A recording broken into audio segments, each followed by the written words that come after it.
It's time for My Favorite Husband, starring Lucille Ball. Hello, everybody.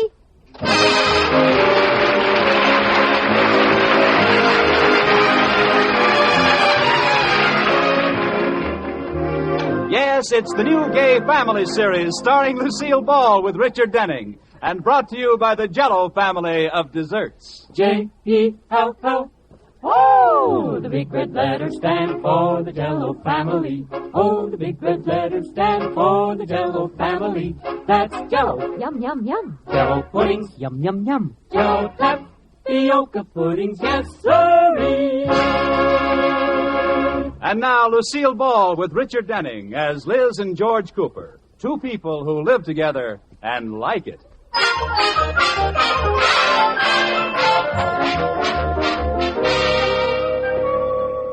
Come with us to the quiet little town of Sheridan Falls, and let's look into the little brown house at 321 Bundy Drive where the Coopers live. They're entertaining George's boss, Mr. Atterbury, and his wife. And the subject under discussion is the forthcoming annual bank outing. Iris, what are you going to wear to the outing? I just can't make up my mind, Liz. Neither can I. I could wear my new play suit. Oh, no, you don't. Why not? It's a cute play suit. Well, George thinks it's too daring. He says there's too much play and not enough suit.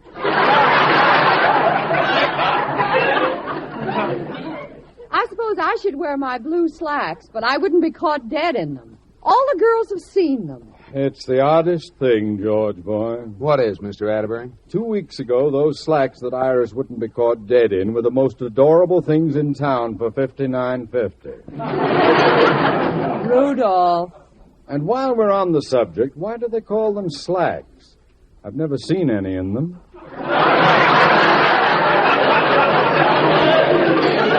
Just ignore them, Iris. The trouble is, Liz, it's hard to figure what to wear to an all-day outing like that. I know. You need shorts for the three-legged race and slacks in case it isn't a warm day. Yeah, and you need your bathing suit in case you decide to go swimming. And a coat for the drive home. Why don't you two take along a wardrobe trunk? And a tent for the quick changes. Oh, it's so easy for you men to make fun of our problems. You can wear the same clothes for everything. Oh, I don't know about that.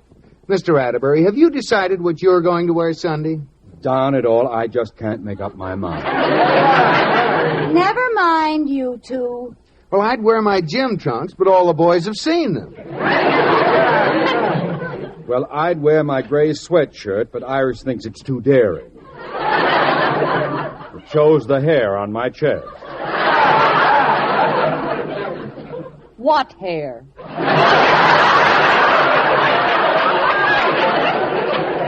Why, what is it?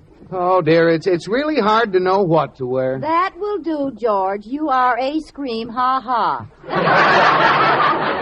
I think I really will wear those old gym trunks of mine. And my baseball cap. Liz, do you know where my ball cap is? It's in the hall closet along with that little strainer. Strainer? You know, that little strainer with a strap in the back. That happens to be my catcher's mask. Oh. Are you going to take all that stuff along Sunday? And how? They've divided the employees of the bank into two baseball teams, and I'm captain of one of them. Oh, really, George? That's wonderful. Yes, and I'm captain of the other one. That's nice, Rudolph. I'll get a bottle of Absorbing Junior. I won't need any this year, Iris. I'm not playing. You're not, Rudolph? No, and neither am I. Well, why not? You two always play. Well, they made a new rule this year. You mean you have to be good? I'll ignore that. No, this year the teams are going to be made up of husbands and wives. And you can't play unless your wife plays. Well, why didn't you ask us? Iris and I would have been glad to play. That's why we didn't ask you. Well, I think that's mean. You don't even know if Iris and I can play baseball. Well, look at it this way, Liz. Does Lippy let Lorraine play? Oh, give us a chance. I'll bet we'd be good. Iris could be tackle and I could be quarterback. You mean she could serve and you'd play the net? Oh, yeah. I must have been thinking about bowling. I wouldn't believe this if I hadn't heard it. Liz, Do you know what a strike is? Certainly. That's when you knock down all the players with one ball. By gosh, he was thinking of bowling. Why don't you let us play, Rudolph? Forget it, DiMaggio. Rudolph, do you think I'm an old lady? Too blind to hit? Too fat to run? Too awkward to throw a ball? Is that what you think? That covers it pretty well.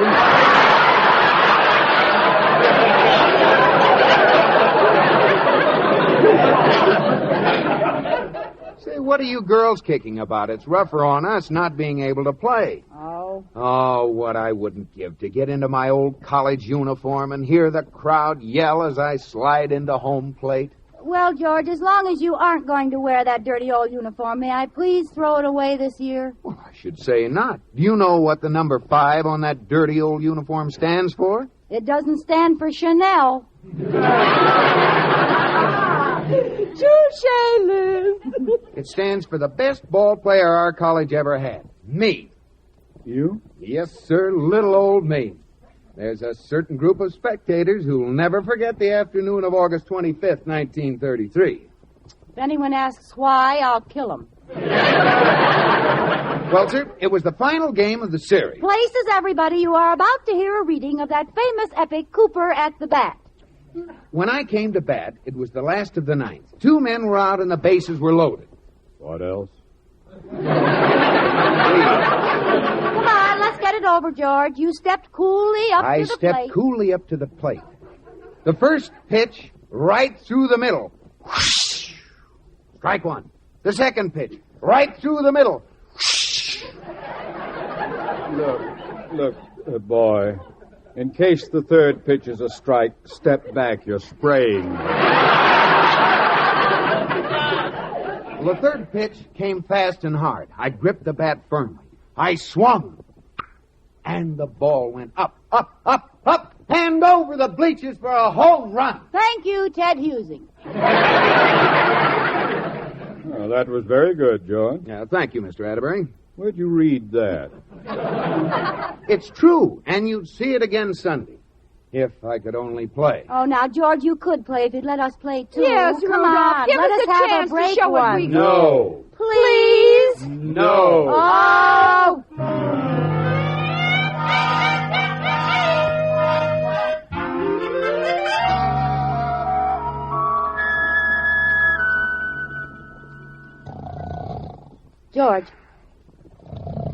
George.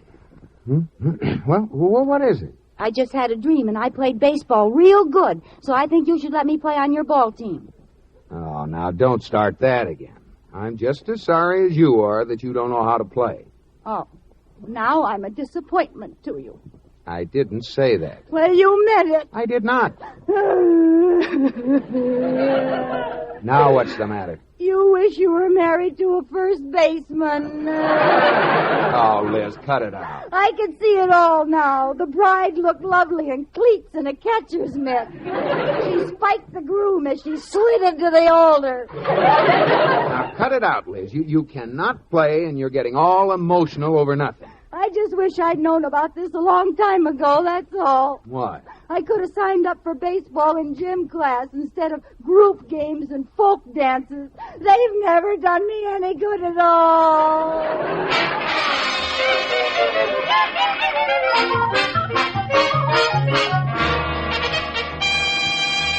Katie, I've made a great decision. What's that, Mrs. Cooper? Well, George can't play baseball Sunday unless I can play, too. So I'm going to learn all about baseball today. I thought you were going shopping this afternoon. I am. I'm going to learn about baseball this morning. It won't take me all day. Hand me the phone book, will you? Oh, won't George be surprised? Let's see now. Classified section. Automobiles, awnings, baby food, barber supplies, bottles, cabinet makers. Huh. How do you like that? There isn't a single baseball teacher in town. I'll get it, Katie. Hello, Liz girl. Well, come on in, Iris. Well, I stopped by the bookstore and got the most wonderful book. It's called Baseball and How to Play It. Oh, wonderful. Will you help us, Katie? All right. Class will come to order. Let's see. Our baseball team is composed of 9 men. Oh, that sounds like fun. Iris, don't forget they're going to be our husbands. Oh, nuts. Katie. A game consists of 9 innings, and each team is allowed 3 outs per inning. Any questions? I have one. So have I. What's yours, Iris? What's an out? Is that what you were going to ask? No, I was going to ask what's an inning, but now that you mention it, I don't know what an out is either. What is it, Katie? Well, it doesn't say. I guess that comes later. Well, go ahead. What are the positions of the players? Well, they're standing up, aren't they? all except the catcher. He squats. Gee, Liz, you know much more about it than I do. Well, I've been around a little. That wasn't the right answer. No? The positions are pitcher, catcher, first Oh, base. now, who's that? Hello, Mrs. Cooper.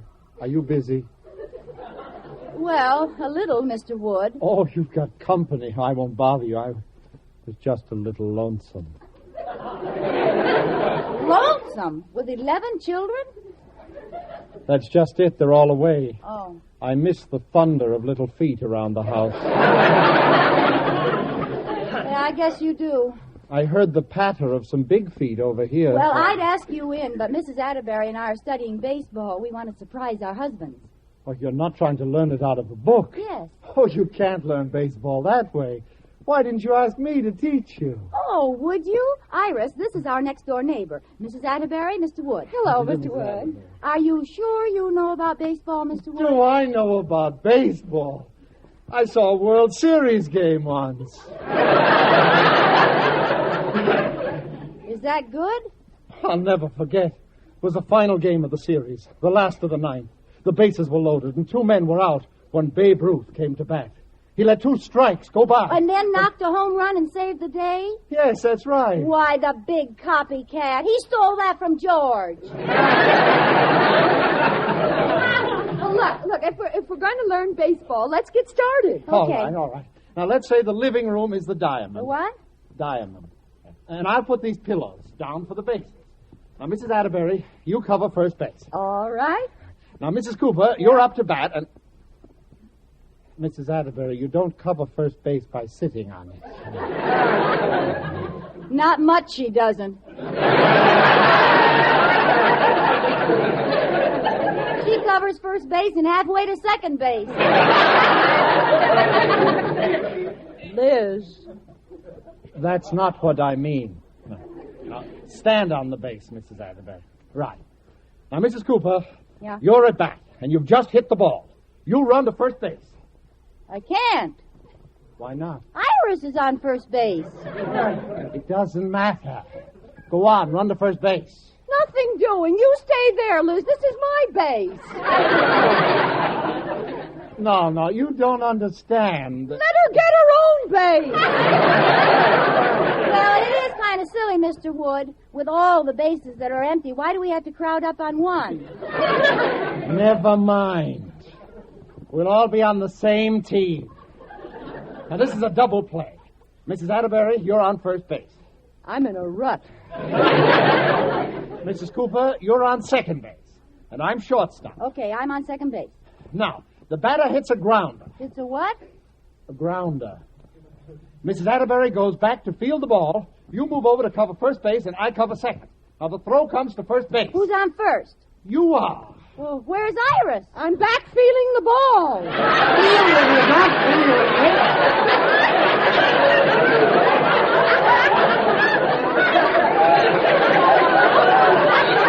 I kind of thought that was silly. Now, Mrs. Cooper, you throw the ball to second. Who's on second? I am. Now, if it were a triple play, I would throw the ball to third. Just a minute, Mr. Wood. I'm on first. Iris is fielding the ball, and you're on second. Who's on third? Abbott and Costello. There you go, crowding the bases again. Ladies, the lesson is over. You'll never learn anything about baseball. Yeah, this isn't our game, Liz. Let's forget it. Oh, we can't. What do you mean we can't? Well, I thought it would be easy to learn all about baseball, so this morning You what? I called the bank and signed us up for the game. Oh, no! Yes.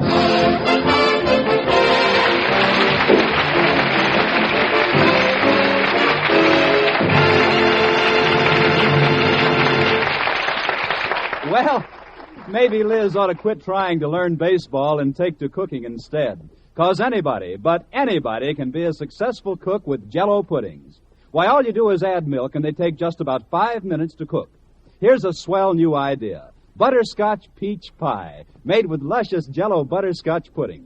Just prepare your puddings as directed on the package and cool slightly. Then pour it over 2 cups of well-drained canned sliced peaches in a baked pie shell. Garnish with whipped cream. There's a dessert the family'll go for. Jell-O butterscotch pudding with that rich, buttery brown sugar goodness, combined with tempting golden peaches. All 3 Jell-O puddings bring you real, wonderful homemade goodness. Jell-O butterscotch, chocolate, and vanilla pudding. They're smooth as cream. They're rich and distinctive. And once you've tried them, you'll find out why more women buy Jell-O puddings than any other prepared puddings in the world.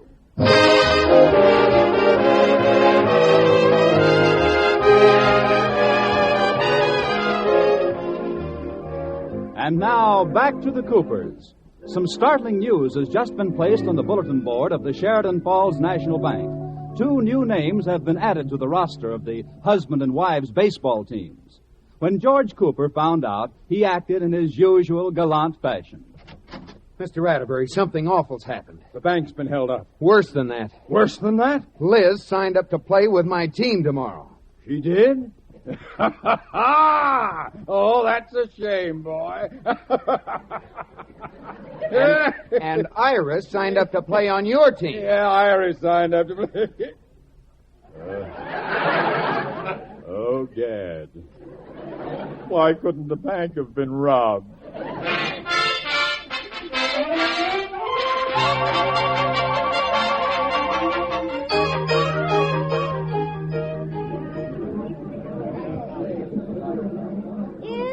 Outing fun. You know, I didn't know so many people worked at the bank. Want another hot dog, Iris? Yeah, I think I would. What do you want? What would you like on it? Same thing? Pickle, mustard, chili sauce, ketchup? Yeah, and lettuce, butter, salt, pepper, and a dash of horseradish. Iris, at least give the hot dog a fighting chance. How about you, George? More to eat? Nope, got to keep in shape for the game. Well, for heaven's sake, sit down and stop swinging that bat. You look so conspicuous. No one else is wearing his old college uniform. Well, George, I'm impressed if you can still get into the clothes you wore in college. I have my uniform, but it doesn't quite fit me anymore. His arm won't even fit in the trousers. Well, George fit into his after we made the decision. What decision? Either he had to let out his breath or I had to let out his pants. You'll sing another song when you see me play. Who'd you finally get to umpire, George? Our neighbor, Mr. Wood. Oh, but he's a friend of yours. That's not fair. Why didn't you get someone from the bank, Rudolph? They all refused. They were afraid to call a strike on me. Well, let's get the game going. What did you do with the baseball gloves I brought, Liz? I left them in the car. They aren't any good. Aren't any good. I just bought them. Well, you sure got stung. They're all left-handed. They're supposed to be... Oh, never mind. Go get them and let's start the game.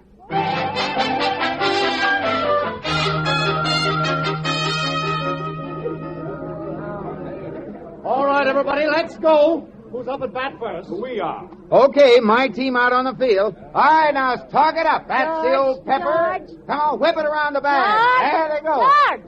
George, what are you going to play? I'm pitching. Well, what am I going to play? Catcher, first base, second base, No, honey. third base, shortstop, right field, center field, No, left Liz. field, that boy, program, seat cushion, hot dog, peanut, hot dog. George, stop me. Hot dog. Liz. Hot dog. Liz, now, wait a minute. Hey! Liz, wait a minute. Now, I'll tell you how it is, Liz. I'm using strategy. I'm saving you. You're saving me? Yes. Now, when the team gets in a tight spot, then you're going to come in and pull us out of the hole. George. What? Why don't you let me pitch and you wait and pull us out of the hole? No, Liz, I want you to have the honor. Now, stay on the sidelines and root for us. All right, let's go. All right. Iris is up first. Has anybody seen the old bat? Oh, yes, there it is on the ground. Yeah. You are, Iris. Oh, this is exciting. Yeah. Are you sure you know what to do? Of course I do. T-E-A-M-T. Well, come on, let's go. Iris, I think you'll hit the ball farther if you use the other end of the bat. Play ball! What do you mean, ball? That was a strike. Anybody could see that. You blind or something? What's the matter with you? Liz, I haven't thrown it yet. Oh, well, I got the old team spirit, haven't I, George? Now, don't throw a very fast one, George. Sorry, Iris. When baseball starts, friendship ends. Yeah. I'm going to throw my speedball. You won't even be able to see it. All right, here it comes. Iris! George, you are good. You hit her bat and made the ball go clear out over the trees. Well, run, Iris. Don't stand there. What happened? What was that noise I heard?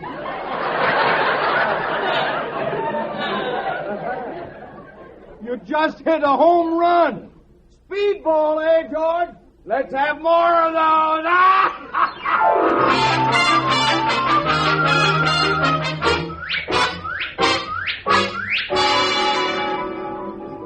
George, it's the 6th inning. Is it time for me to play yet? Not yet, honey. But they're ahead of us, 10-0. Isn't this the tight spot you were telling me about? No. Now, don't worry, Liz. We're holding our own. Holding our own? Yes, the score's been 10-0 for the last 4 innings. You're not going to let me play at all. I am. I'm saving you. Well, stop saving me. Spend me already. Now, don't bother me, Liz. I've got to get out there and pitch to Mr. Atterbury. Now, talk to me after this inning. Oh. All right, Cooper boy, fire away. What direction shall I hit the home run in? Don't worry. You won't even see the ball. Well, let it go, boy. Strike one! Strike?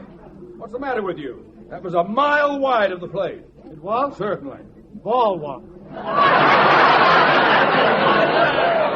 Ball, are you kidding? That was right through the middle. It was? You're darn right it was.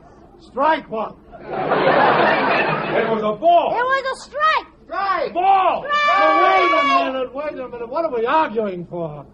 Take it over.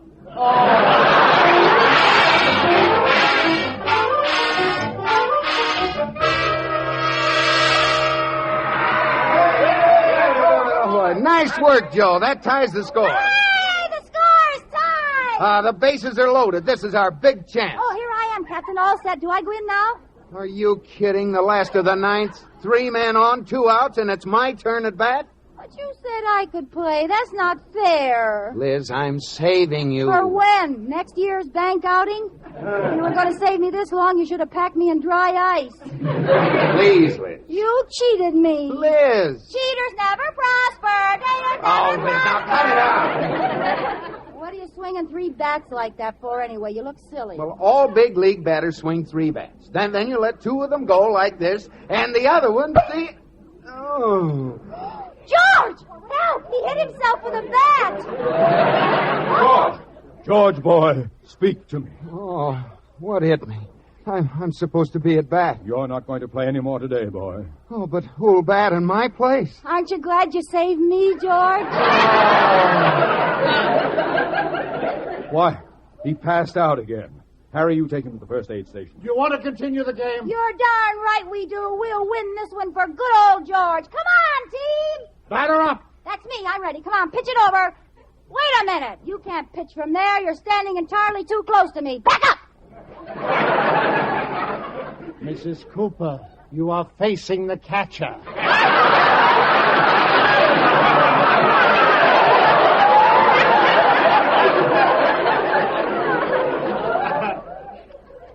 Ooh. If you do an about face, you will see the pitcher. Oh. Yeah, I was just kidding. Oh. All right, let's go. Strike one! Strike one? How can you call that a strike when I didn't even see the ball? It came right over the plate. Well, that's not fair. I get up here and before I get a chance to blink my eyes... Strike two. Now, you wait a minute. I was talking. I'm sorry, Mrs. Cooper. Well, why can't you wait till I stop talking? We don't want the game to be called on account of darkness. I'll get you for that, Rudolph Atterbury. Now, you understand, Mrs. Cooper. You only get one more strike. One more? Mr. Wood, my husband's lying over there unconscious, and I'm left to carry on alone. Couldn't you let me have one extra strike? Please. Now, watch the pitcher. All right. He's winding up. I'm ready for him.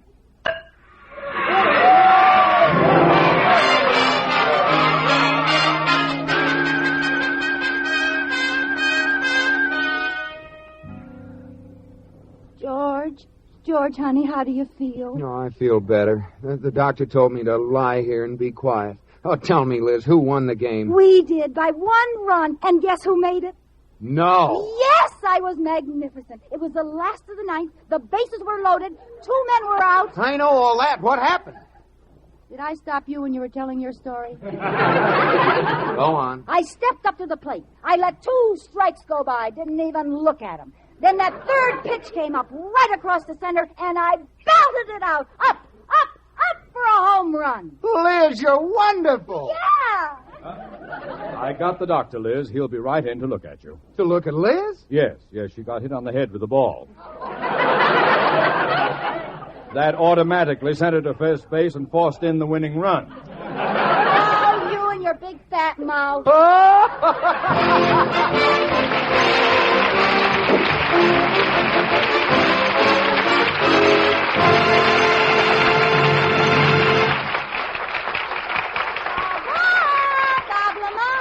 Yes, Lucille. Bob, do you realize that I haven't been making the most of being on the radio? Well, what do you mean? Why, Bob, I can control the universe. If I want it to storm, I just say, storm! Stop! You didn't get wet, did you? Not a drop. See? Or I could be in China, or on top of a mountain in Switzerland. That's it. I'm on top of a mountain in Switzerland. Oh, my ears are popping. Let's not be literal, old boy. I wonder if there's an echo up here. Hello? Jell-O. Oh, what a smart echo. Puddings. He's going in business for himself. I'll try again. Testing. 1, 2, 3, 4. Jell-O puddings are a trio of treats. Jell-O chocolate pudding, luscious with deep down chocolatey goodness. Jell-O butterscotch pudding with that buttery brown sugar flavor. Jell-O vanilla pudding, rich and smooth as cream. Did I say that? Testing. 1, 2, 3, 4. Well, he finally got around to it. All you do is add milk, and Jell-O puddings take only about 5 minutes to cook to velvety rich perfection. He's off again. Jell-O puddings are nourishing, too. A swell dessert for the kids. A swell dessert for the kids. Who said that? Who said that? That's not fair. That's not fair. That takes care of him. Good night, Echo.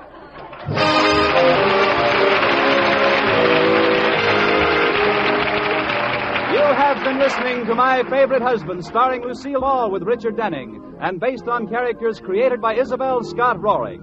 Tonight's program was produced and directed by Jess Oppenheimer, who wrote the script with Madeline Pugh and Bob Carroll Jr. Original music was composed by Marlon Skiles and conducted by Wilbur Hatch. The part of Katie the Maid was played by Ruth Parrott. Lucille Ball will soon be seen in the Columbia picture Miss Grant Takes Richmond. Be sure to listen to Lucille Ball in My Favorite Husband again next week, presented by Jell-O. Oh, the big red letters stand for the Jell-O family. Oh, the big red letters stand for the Jell-O family. That's Jell-O. Yum, yum, yum. Jell-O puddings. Yum, yum, yum. Jell-O tapioca puddings. Yes, sirree. This is CBS, the Columbia Broadcasting System.